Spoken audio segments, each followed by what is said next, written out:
কিছু যা রয়ে যাবে অদেখার অনুভবে, মুঠো ভরা সোনালি আলো, ছুঁয়ে যাব মেঘের পালো, আলোর জাহাজ ভাসিয়ে দিলে, মানে ভাসিয়ে তোমার পাড়ায়, সাঁঝের বাতি ওঠেলে জলে, জোনাকিরা গল্প শোনায় মনের কথা সে আশাতে। Hey guys, welcome back to my channel. আমি সুস্মিতা হাজির হচ্ছে আবারও আজকে একটা নতুন ভিডিও নিয়ে। তো বন্ধুরা, গরমে তোমরা কেমন আছো? তো এই গরমে তো আশা করছি ভালো থাকা যায় না, তবে যতটা সম্ভব ঘরে থাকার চেষ্টা করবে। আমি তো সবসময় জানলা ঠান্ডা সব দিকে রাখছি, আর কিছু জামা কাপড় সবসময় জানলার পাশে রাখছি যাতে তার হাওয়াটা ঠান্ডা আসে। তো তোমরা কেমনভাবে কাটাচ্ছ গরমটা সেটা আমাকে প্লিজ শেয়ার করো। তো আজকে এই গরমে হালকা গরমে তো খুব একটা রিচ খাওয়া সম্ভব না, তো একটা হালকা রেসিপি তোমাদের কাছে শেয়ার করছি, পুঁটি মাছের ঝাল। এবার ঝাল ভাবলেই তোমরা ভাবছো পুরো সর্ষে পোস্ত দিয়ে ঝাল, একদমই না বন্ধুরা। তো কীরকম ঝাল চলো আগে দেখে আসি কীভাবে রান্না করছি, তারপর ভিডিওটা আমার এই পুঁটি মাছের ঝাল রান্না করতে যেসব উপকরণগুলো আমার লাগবে, তো চলো আজকে আগে সেগুলো শেয়ার করে নিই। লাগছে 350 গ্রাম মতো পুঁটি মাছ নিয়েছি, তোমরা তোমাদের কোয়ান্টিটি মতো নিতে পারো।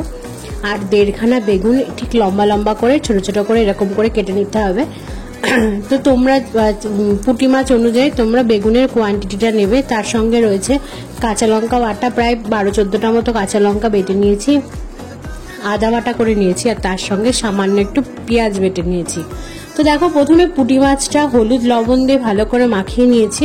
এবার এইগুলোকে ভেজে নিতে হবে, কিন্তু কড়া করে ভাজলে হবে না, জাস্ট একটু তেলের পরে নাড়িয়ে নিতে হবে। তো দেখো, এদিকে কড়াইতে তেল গরম করতে দিয়ে দিয়েছি, আর এবং তেলটা গরম হয়ে গেছে দেখে নিশ্চয়ই বুঝতেই পারছো তোমরা।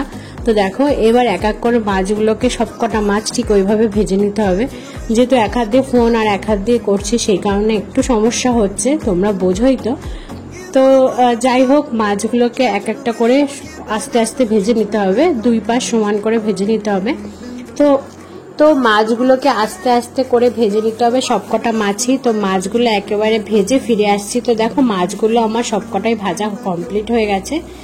এইবার দেখো, কড়াইতে যে তেলটুকু রয়েছে তার মধ্যে থেকে সেই তেলের ভেতরেই কাঁচা লঙ্কা বাটা আর পেঁয়াজ বাটাটা দিয়ে দেবো। গ্যাসের ফ্লেমটা কিন্তু আমার এখনো লোতেই আছে।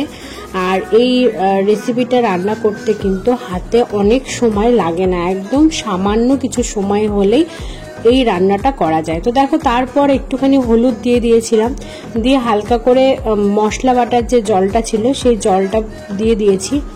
তো তারপর দেখো, এই ভাজা মাছগুলোকে দিয়ে দেবো, এই হালকা করে একটু নাড়াচাড়া করেই জল ঢেলে দেবো। খুব একটা কষবো না, কারণ বেশি কষলে মাছগুলো ভেঙে যাবে। আর দেখো, মাছের ভাজাগুলো দেখলে তোমরা নিশ্চয়ই বুঝতে পারছো মাছগুলো কিন্তু আমি খুব একটা ভাজিনি।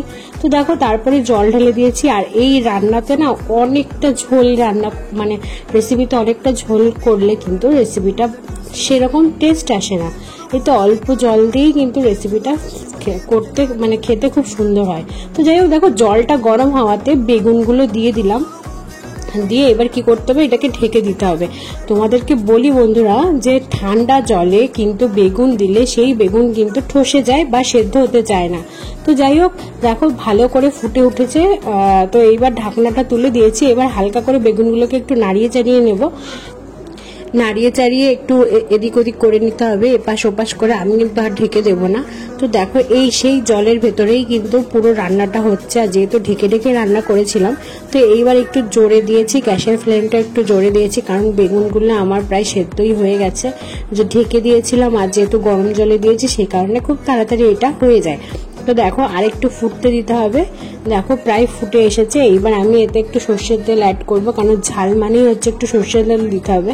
তাহলে এই রেসিপি রান্না করতে আমার কি কি মশলা লাগলো, কাঁচা লঙ্কা বাটা আর হচ্ছে একটু পেঁয়াজ বাটা। তাছাড়া কিন্তু এই রেসিপি করতে কোনো বাটনা লাগলো না। তো গরমের দিনে কিন্তু এই রকম একটা রেসিপি গরম ভাতের সাথে পড়লে কিন্তু খেতে কিন্তু জাস্ট ওয়াও লাগে। আর দেখো বন্ধুরা, এতে কিন্তু খুব একটা যে যেরকম কোয়ান্টিটিতে ঝাল খেতে চাও, তবে এই রেসিপিতে ঝাল আর লবণটা যদি সমান সমান হয় তবেই কিন্তু খেতে জাস্ট ওয়াও লাগে।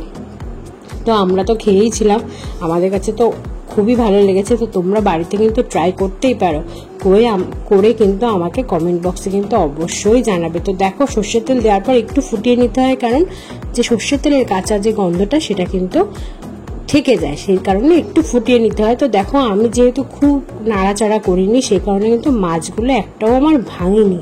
দেখো, প্রত্যেকটা মাছই কিন্তু একদম আস্তে আস্তে রয়েছে। তো আমার এই রেসিপিটা তোমাদের কেমন লাগলো অবশ্যই কিন্তু কমেন্ট সেকশনে জানিও। তোমাদের কিন্তু কমেন্টের আশায় আমি বসে থাকবো, আর একটা লাইক একটা কমেন্ট কিন্তু করে দিও, তাহলে কিন্তু আমার ভিডিও করার ইন্সপিরেশন আরও বেড়ে যায়। তো এই গরমে একবার বাড়িতে বানিয়ে দেখতেই পারো, হাতে সময় কম লাগে আর ঘরোয়া বাড়ির জিনিস দিয়েই কিন্তু রান্না করা যায়। তো একবার ট্রাই করে অবশ্যই জানিও। গাইস, ভিডিওটা আমি তখন এন্ড করতে পারিনি, এখন ভিডিওটা এন্ড করছি। তো মুখ চোখের অবস্থা দেখে বুঝতেই পারছো, আজকে 45 ডিগ্রি তাপমাত্রা, মানে আর পারা যাচ্ছে না, নিতে পারছি না আজকে, এত অস্বস্তি লাগছে আজকে। তো বেশি বক বক করবো না, সত্যি অস্বস্তি লাগছে, হয়তো তোমাদের ওই গরমে অস্বস্তি লাগবে। তো ভিডিওটা যদি ভালো লেগে থাকে অবশ্যই like share comment channel subscribe করে পাশে বেল বাটনটা অন করে দিও, তাহলে আবারও নতুন ভিডিও আসলে তোমরা সবার আগে দেখতে পারবে। আর যতই গরম পড়ুক, ভিডিও তো আমাদের ছাড়তেই হবে তোমাদের জন্য, কি বলো? তো এই গরমে ভাবছি কয়েকটা ড্রিঙ্কসের ভিডিও নিয়ে আসবো খুব তাড়াতাড়ি। তো ভিডিওটা কিন্তু মানে চ্যানেলটা কিন্তু সাবস্ক্রাইব না করলে কিন্তু এই ঠান্ডা ঠান্ডা ড্রিঙ্কসের মানে যেসব শরবতের ভিডিও নিয়ে আসবো সেগুলো কিন্তু মিস করে যাবে। তো এখনের মতো টাটা।